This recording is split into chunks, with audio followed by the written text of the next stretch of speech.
Um crime que ultrapassa os limites da brutalidade e mergulha no território do incompreensível.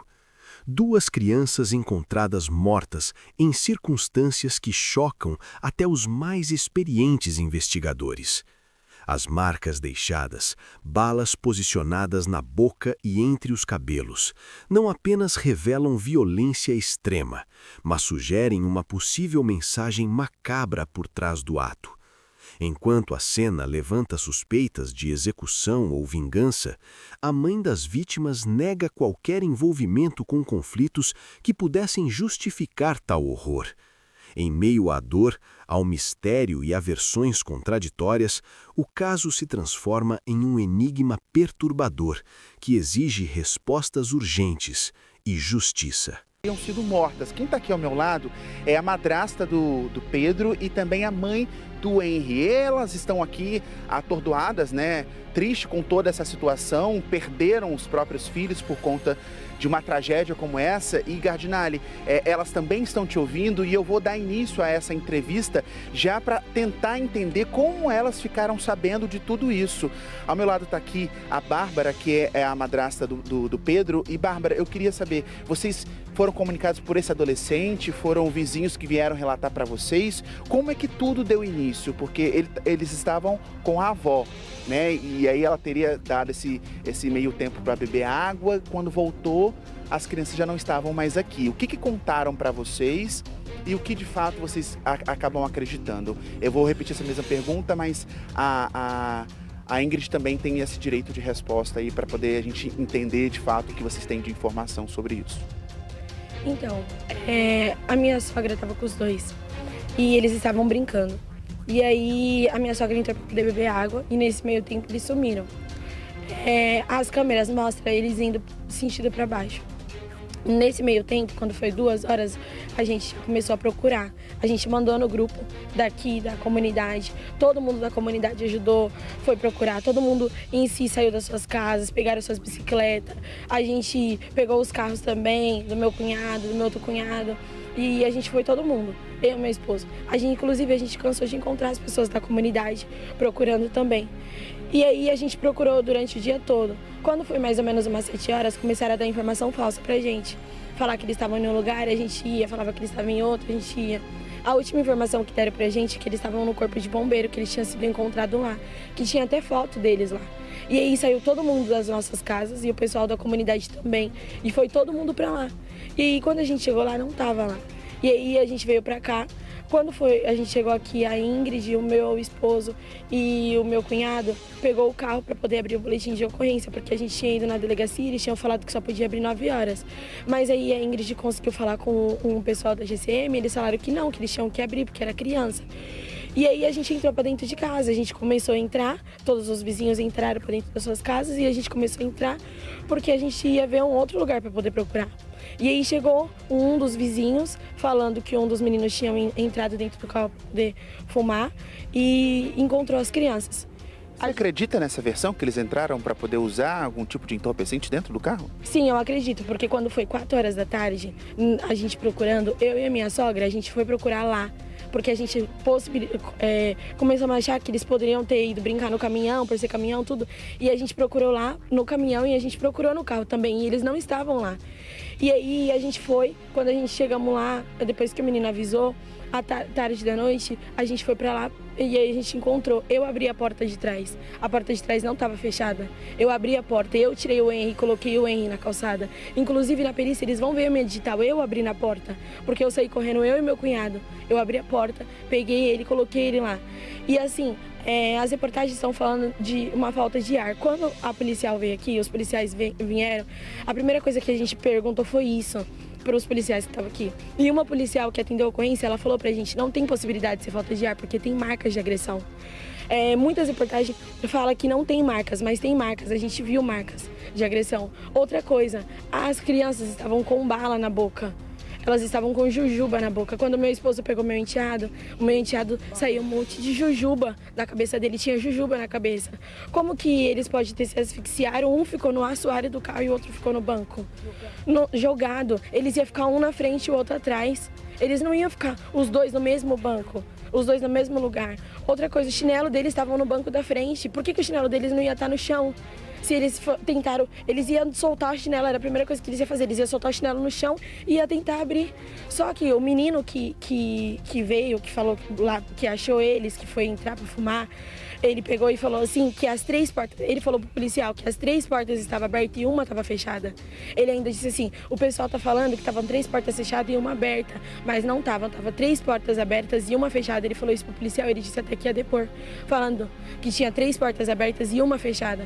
Então as crianças, a gente tem carro, como que as crianças não iam conseguir abrir o carro? Eles são espertos, eles iam conseguir abrir.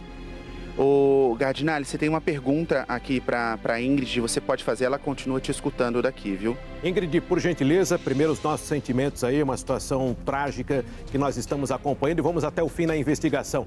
A minha pergunta, Ingrid, é bem objetiva. Tendo em vista que vocês não acreditam numa fatalidade, que as crianças por falta de ar morreram dentro do carro, já que vocês acreditam na possibilidade de um crime, o que eu gostaria de saber de vocês é o seguinte: alguém teria uma motivação para tirar a vida dessas crianças? Algum desentendimento, alguma briga entre familiares ou moradores do bairro? Você consegue enxergar alguma motivação para que uma pessoa ou mais de uma pessoa tirassem a vida dessas 2 crianças?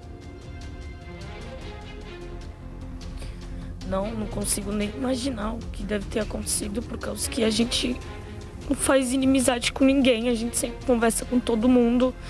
Nós temos amizade com todo mundo aqui, né? Tô aqui para ajudar, foi todo mundo ajudar. Bem dizer, a Vila Sônia inteira, não só aqui a comunidade onde a gente mora, a Vila Sônia toda, onde eu passava, eu deixava foto, todo mundo ajudando, todo mundo indo atrás. Não é à toa que parou a Vila Sônia toda depois disso.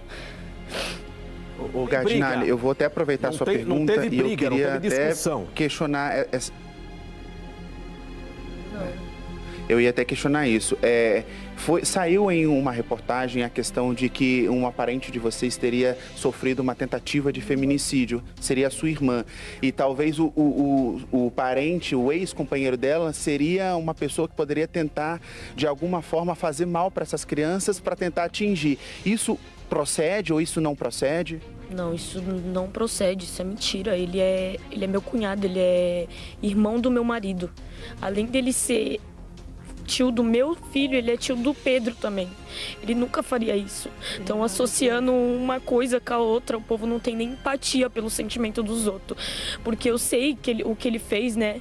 Não tô passando a mão na cabeça, nem tanto dele como da minha irmã, não. Nada justifica, né? Mas ele amava meu filho não podia ver ele. Meu filho via ele e falava, tio, deixa eu fazer bololô na sua moto.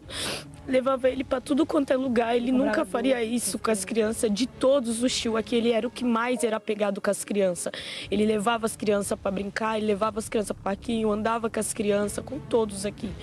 Tinha marcas de violência, isso a polícia afirmou. E vocês falaram também que tinha jujuba na boca delas. Vocês acreditam num possível, talvez, envenenamento?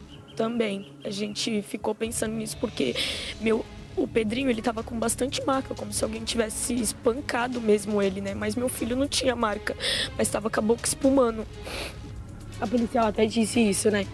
Ela disse que não tinha risco de asfixiamento, mas como as crianças estavam com bastante bala na boca, pode ter sido envenenamento. Foi o que os policiais relataram pra gente, de primeira instância.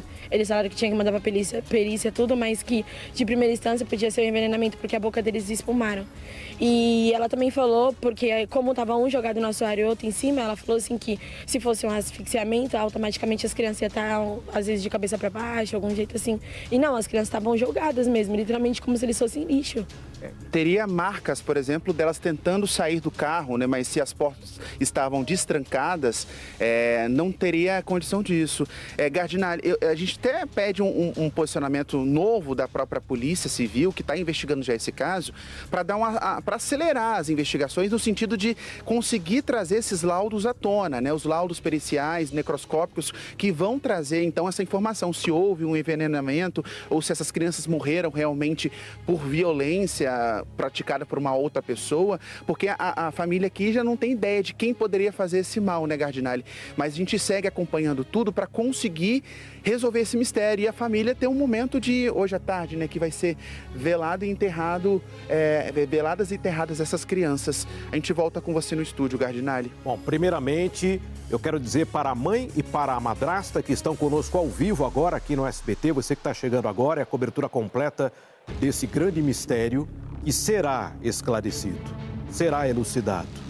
Quero dizer a elas que contem conosco, com o jornalista do SBT, para que nós possamos dar uma resposta. Nada trará as crianças de volta, mas nós vamos cobrar as autoridades para que haja sim um esclarecimento e, havendo culpado ou culpados, que eles sejam punidos. O delegado Palumbo me chama a atenção aqui no estúdio para uma nova informação de que a boca de uma das crianças espumava e essas balas, essas jujubas, dando a entender um possível envenenamento, porque a vítima de envenenamento, a boca costuma espumar. Isso é um vestígio numa situação de crime, não é, Palumbo? Por isso que é primordial aí o trabalho da polícia científica para determinar qual foi a causa da morte. Se foi falta de ar, porque estava no carro trancado, se foi envenenamento, se houve qualquer tipo de violência, mesmo assexual. E um relato da madrasta me chamou bastante atenção. Não existe prazo para fazer boletim de ocorrência em caso de desaparecimento de pessoas. Isso é lenda. Tem que esperar 9 horas, tem que esperar 24 horas. Não tem que esperar absolutamente nada. Se a pessoa, o seu familiar, tem uma rotina, ela sai daquela rotina, nunca saiu, você já pode ligar imediatamente o 90, passando as características em nome dessa pessoa, pode se dirigir a uma delegacia e o delegado, o escrivão, o investigador, tem obrigação de registrar um boletim de ocorrência. Não é favor e não existe esse negócio de prazo de 24 horas. Não quer fazer? Corregedoria, Gardinali. Atenção, Vinícius Rangel permanece no município de Praia Grande. Ele está investigando o caso, está ouvindo, né, os familiares, conversou agora com a mãe e com a madrasta e vai também à delegacia, está ouvindo os investigadores que estão no caso.